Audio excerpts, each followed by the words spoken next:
Good morning. Hello. Welcome back to my channel. I'm glad to have you here. So for today's video, you're going to expand each log by using logs properties. What do I mean? So you're given logarithmic expressions, and they want you to expand it. Basically, they wanted to write it using more than one log. Okay, so you want to expand that log. And how do we expand it? So that's when you need to apply the properties, the log properties. Here for this log, first, because you have a quotient, this is first a quotient. I'm going to apply the quotient property because the answer is written in is a quotient, is a fraction. So first, I'm going to write it as log base 7, okay, of x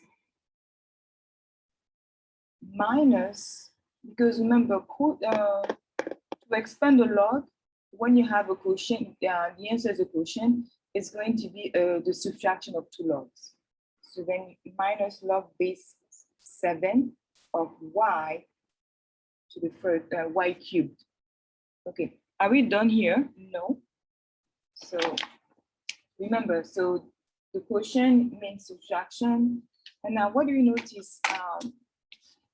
The second log, the answer has the exponent of 3.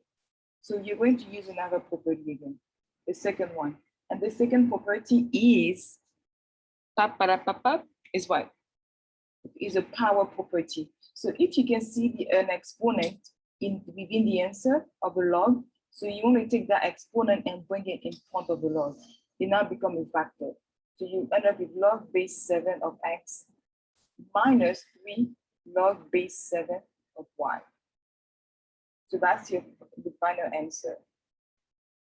So since you're using, for the answer, you're using x and y are unknown numbers. So there's nothing that can be done. So you stop here, and that's your final answer for number 1. Okay, so let's try number 2. You're given ln of y squared, no, x squared, ln of x squared over y squared.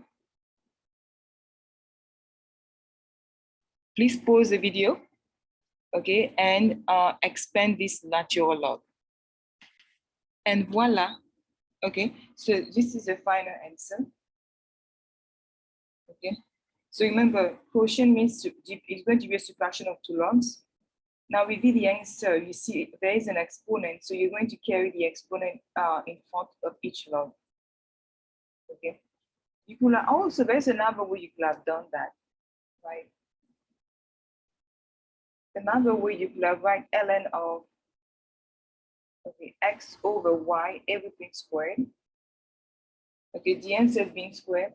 So what you have done first is you could have bring the exponent of 2 in front right away. So you end up with 2 ln of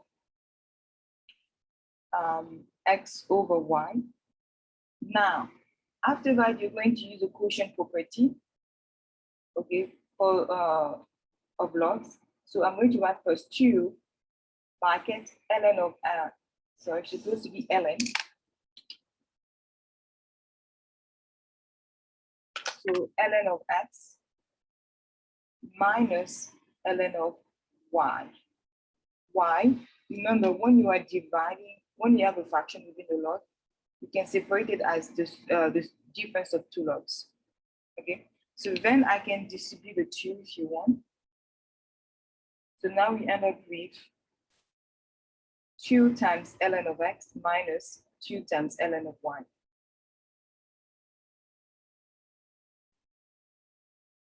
And that's the final answer. Okay, so I'll show you two approaches. Either way is fine. Okay, so let's do another example. Example number 3. So for example number 3, you have here is log base 4 of x squared times y is equal to. So please pause the video and try to expand this log, okay? Okay, so here, okay, so what I was saying here, this is the final answer, okay? Why? Because this time around, you're using the product, okay, of a log. So the answer is the product. To expand is going to be the sum, okay, of two logs. And since you can see an exponent of 2, you're going to bring it in front of the log. Okay, so you apply first the product property, then the quotient, the product property of log, then the power property of log. So now let's move on to try example number 4. Okay, so for number 4, I'm asking you to expand ln of e to the x, ln of e times x. So what will be the expansion? Please pause the video and try to do it to your best of your ability. Okay, now you can tell here that again, e and x, the operation used is multiplication.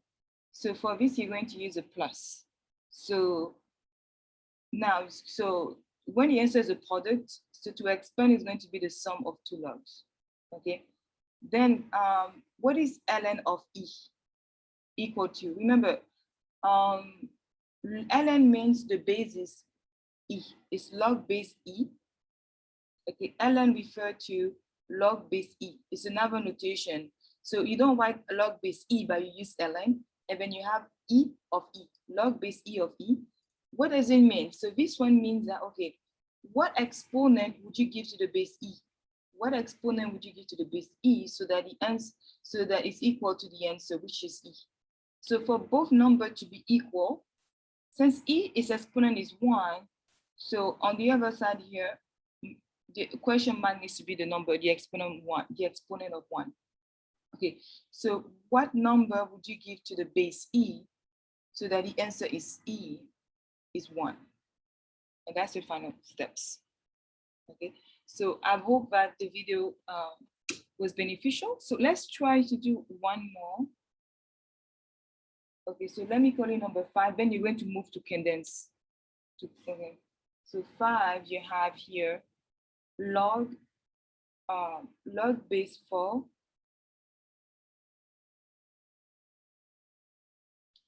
Okay, so maybe let's do 2 more. X to the 8th power over 5.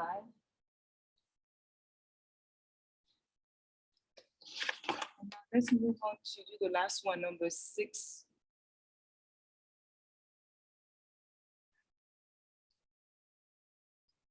Number 6, you have log base 2.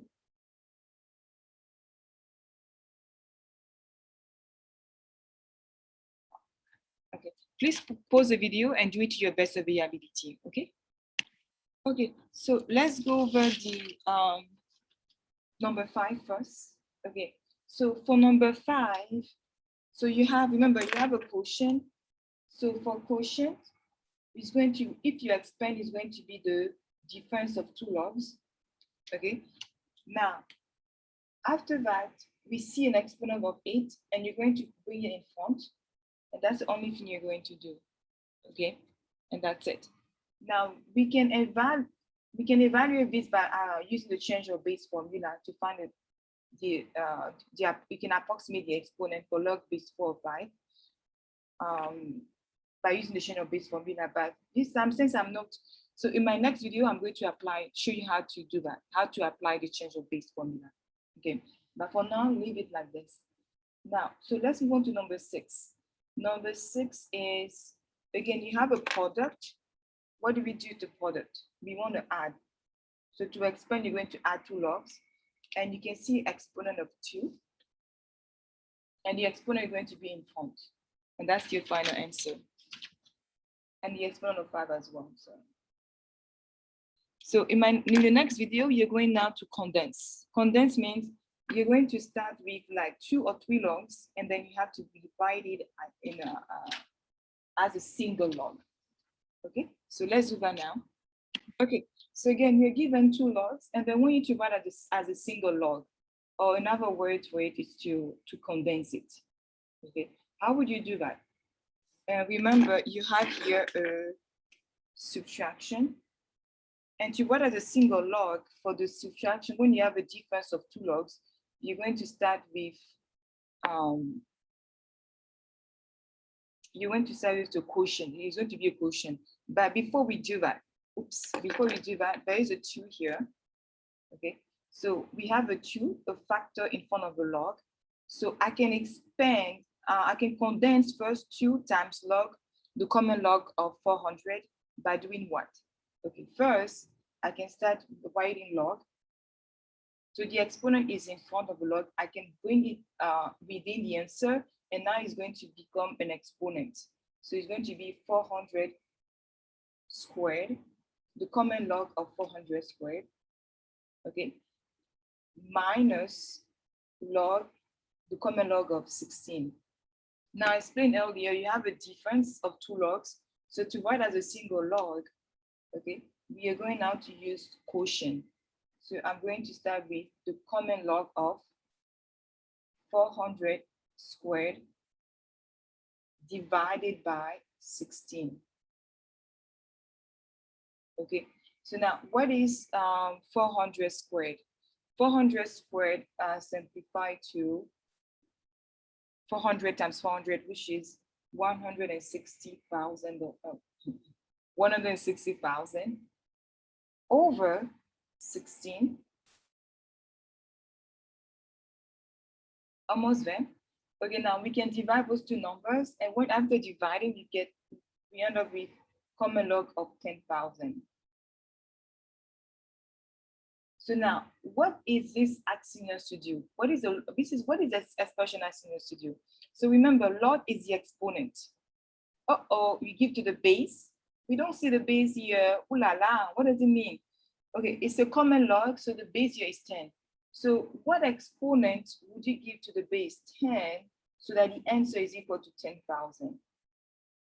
So remember, there's a 10 here. So what exponent would you give to the base 10 so that the answer is equal to the answer of 10,000? So the only exponent that will work, because there are 1, 2, 3, 4 zeros, so the exponent must be 4. So 10 to the 4th power is 10,000. So the exponent is 4. Remember, log is the exponent you give to the base. So the exponent you give to the base 10, so that the answer is 10,000 is 4. So the final answer for 2 log, the common log of 400 minus log, the common log of 16 is 4. Okay, so now let's move on to number 2. So for number 2, I have here is, you have the common log of 1 over 400 plus 2 times common log of 2 is equal to, so pause the video and do your best to condense this log, okay? Okay, so let's go over the answer here, okay? So first, before we apply the product property, so I notice that there's a factor in front of the log, the 2. So it's going to become an exponent. So inside the log, I'm going to write 2 squared. Now we have the sum of 2 logs. Okay, 2 squared is 4. So now we have a sum of 2 logs.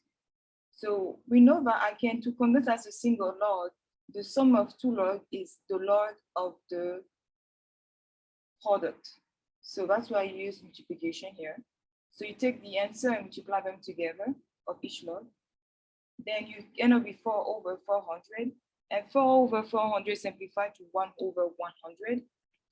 And now this one is asking us, the log is the exponent. They ask us to find the exponent. What exponent would you give to the base 10? So if you don't see the 10, the base number, you're referring to the common log, and the base is always 10. So what exponent would you give to the base 10? So the answer is 1 over 100. So it cannot be positive, so it has to be negative because you have a fraction. So it should be -2. So the exponent is -2. So that's the final answer, okay? So let's do 2 more, and then you can stop there, okay? Okay, so this is number 3. I would like you to pause the video Okay, and try to do it by yourself. Okay. So we found the answer to be 0. Why? So let me explain. You have the sum. So the two logs. So to write as a single log is going to be the product. The answer within the log is going to be multiplied. You're going to multiply them together. 100 times 1 over 100 is 100 over 100, which simplify to 1. And now this is asking, can you think of the exponent you give to the base 10 so that the answer is 1? And that answer is 0. The exponent is 0. The exponent you give to the base 10 so that is equal to 1 is 0. Any power to the base, any number raised to the 0 power is always equal to 1 except 0. Okay, so let's move on to number 4. Okay, so please pause the video and try to condense those 3 logs into a single log. Okay, so how do we do this? So first, what happened is we condense you can only do 2 logs at a time. So you condense those 2 logs, which is the difference of 2 logs, which is going to be, the answer is going to be a single log. And within that log is going to be the fraction, the quotient. Okay, then you bring down the second log. The log, the third one, log base 2 of 20. Now we have, this time around, you have the sum. So the sum, as if you to go from the sum of 2 log to a single log, within the answer, you're going to multiply them together. Then we multiply the answer and get 100 over 15, and 100 over 15 simplified to 8. And this is asking, the exponent, remember, is asking about, the log is asking about the exponent, sorry. So what exponent would you give to the base 2, okay, so that it's equal to 8? So the only exponent I can give to the base 2, so it's equal to 8, is 3. So the final answer is 3. Okay, so let's do a last one, and it'll be the end of the video. So thank you for being patient. So the last one, let me squeeze that here. Number 5, you have here 3 ln of 2 plus 2 ln of x. So what would you do here? Please pause the video and try to solve it by yourself. Okay, so what happened here is I see a factor, a number in front of the natural log. So it's going to be and become an exponent. And again, I see another factor on the other log, the factor of 2 in front of the second log. So it's going to be an exponent as well. And I simplify. I know that 2 cubed is 8. Now, so we have a sum of 2 log. To condense it as a single log, we're going to be multiplying the answer together. So 8 times x squared is just 8x squared. And that's your final answer. Okay, so thank you for watching my video. I hope it was beneficial and you learned a lot. And see you to the next one. Bye-bye.